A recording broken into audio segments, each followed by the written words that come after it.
आप सभी लोगों को मेरा नमस्कार। साथियों, आज के वीडियो में आपसे सरफेसी एक्ट के अंतर्गत चर्चा करूंगा कि किस प्रकार से आप बैंक से ज़्यादा टाइम ले सकते हैं और आप बैंक की जो प्रक्रिया है कि जल्दी से जल्दी आपकी प्रॉपर्टी को नीलाम कर दिया जाए, आप किस प्रकार से उसको डिले कर सकते हैं और आप अपने अधिकारों का उपयोग कर सकते हैं। इसके पहले मैंने एक वीडियो अपलोड किया था सरफेसी एक्ट के अंतर्गत, उसको आप लोगों ने देखा और आप लोगों ने जो सवाल किया उसके आधार पर मुझे समझ आया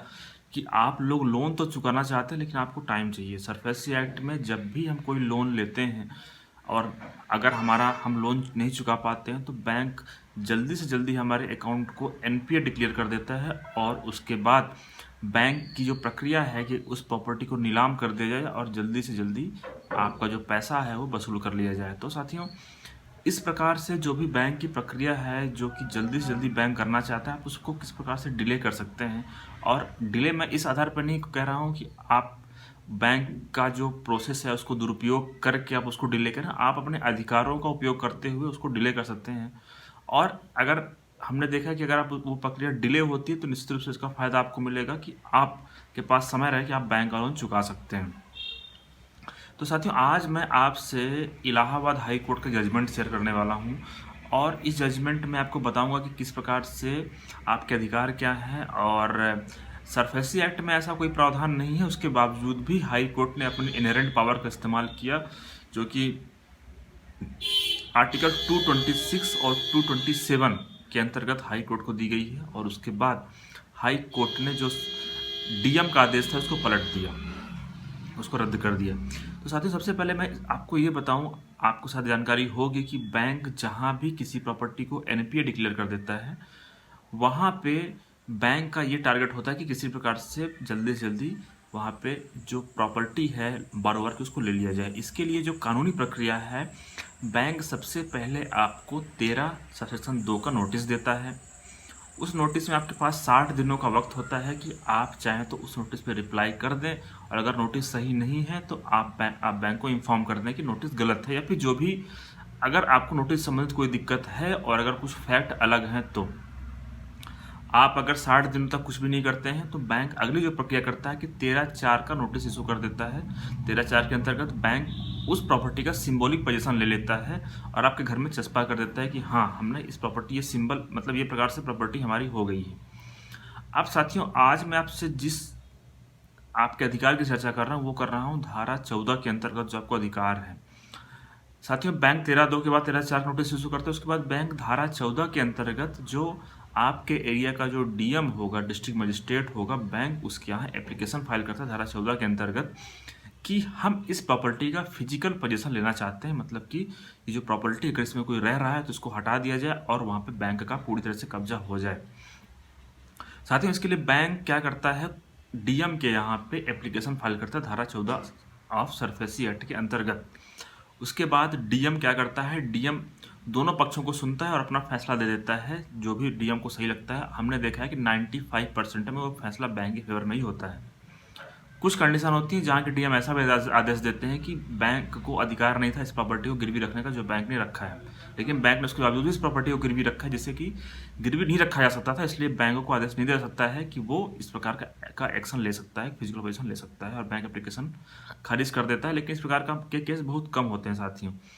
या तो हो सकता है कि इस तरह की पैरवी ना की जाती है, फिर हो सकता है कि कई बार अवेयर में नहीं होते हैं कि ये भी राइट्स हैं बारोवर के कि किस प्रॉपर्टी को गिरवी रखा जा सकता है, किस प्रॉपर्टी को गिरवी नहीं रखा जा सकता है। वो सरफेसी एक्ट में बताया गया कि किस प्रॉपर्टी को गिरवी बैंक में नहीं रखा जा सकता है। तो साथियों, इसके बाद क्या होता है, जब धारा 14 का जो आदेश, जब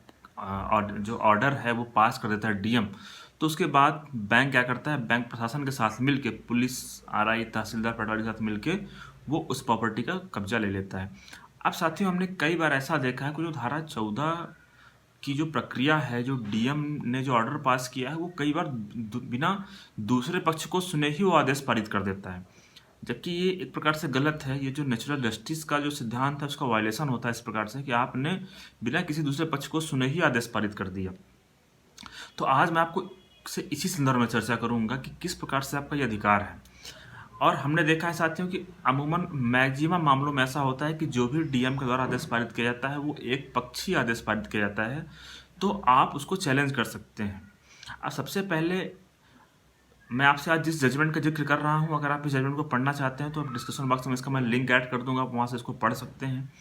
अब साथियों, इस जजमेंट में जो बताया गया है कि किस प्रकार से सरफेसी एक्ट के अंतर्गत क्या अधिकार हैं, क्या ये बैंक को अधिकार रहता है या फिर बारोवर को अधिकार है कि सेक्शन 14 के अंतर्गत वो इस प्रोसीडिंग को चैलेंज कर सकता है। तो हम स्क्रीन पे देखिए, आप स्क्रीन पे देखिएगा, हम आपको एक्सप्लेन करते हैं इसको। साथ ही इसमें बताया गया section 3 of section 14 of the SARFAESI act provide that no act of the chief metropolitan magistrate और द डिस्ट्रिक्ट मजिस्ट्रेट और any officer authorised by chief metropolitan magistrate or the district magistrate done in pursuance of section 14 shall be called in question in court or before any authority। मतलब कि इसमें ऐसा बताया गया कि जो धारा 14 उसको चैलेंज नहीं किया जा सकता है किसी भी कोर्ट में। लेकिन साथ ही उसके बावजूद भी जो हाई कोर्ट का जो पावर है, जो हाई कोर्ट को दिया गया है सेक्शन 220 आर्टिकल 226 और 227 ऑफ इंडिया कॉन्स्टिट्यूशन के अंतर्गत, वो इससे बढ़कर है, वो इस पावर को उपयोग कर सकता है। और हाई कोर्ट ने यहाँ पे ये भी कहा है कि अगर किसी एक्ट, किसी ट्रिब्यूनल के एक्ट में ऐसा ही बताया गया है कि कोई ऑर्डर फाइनल हो गया है, उसे चैलेंज नहीं किया जा सकता है, तो उसके बावजूद भी हाई कोर्ट के पास ये पावर है कि वो उसको चैलेंज कर सकता है, उसको उस ऑर्डर को सेट असाइड कर सकता है। इस बारे में जो जजमेंट बताया गया साथियों, आप देखिएगा। साथियों, जो जजमेंट है ये Columbia Sportswear company and director of income tax में बताया है सुप्रीम कोर्ट ने। और इसमें ऐसा कहा गया है कि consider the settle position of law that the power of this court under article 136 of the Constitution and the power of High Court under Article 226 and 227 of the Constitution could not be affected by the provision made in a statute by the legislature making the decision of the tribunal final or conclusive। इसका मतलब है साथियों कि इसमें supreme court ने कहा कि जो सुप्रीम कोर्ट के जो पास जो पावर है आर्टिकल 136 और हाई कोर्ट के पास जो पावर है आर्टिकल 226 और 227 के अंतर्गत, अगर कहीं पे पार्लियामेंट ने ऐसा बना भी दिया है कि वहाँ पे आप इसको चैलेंज नहीं कर सकते हैं, लेकिन उसके बावजूद भी इसके अंदर उसको चैलेंज किया सकता है और ये जो ऑर्डर है उसको सेट असाइड किया सकता है। आप साथियों, जो इस वीडियो का जो आधार है, हमने ऐसा आपको कहा कि अगर आपको नोटिस नहीं इशू किया गया है तो आप इस ऑर्डर को चैलेंज कर सकते हैं हाई कोर्ट के समक्ष। अब अगर आपको नोटिस नहीं इशू किया गया तो वो किस प्रकार से आपका जो अधिकार है उसको वायलेट करता है, आप स्क्रीन पर देखिएगा। तो साथियों, इसमें एक जजमेंट में बताया गया है कि east India commercial company limited Calcutta and another's versus the collector of custom Calcutta, this court held that whether the statute provide for notice और not, it is incumbent upon the constitutional judicial authority to issue a notice to the concerned person disclosing the circumstance under which proceedings are sought to be initiated against them, failing which the conclusion would be that principle of natural justice are violated। इसमें ऐसा बताया गया साथियों कि जहाँ भी कोई authority इस प्रकार का एक्शन ले रही है, कोई ऑर्डर पास कर रही है, तो वहाँ पे उसको दूसरे पक्ष को नोटिस इशू करना जरूरी है और उसको सुनना जरूरी है। अगर कोई इस प्रकार से नहीं करता है तो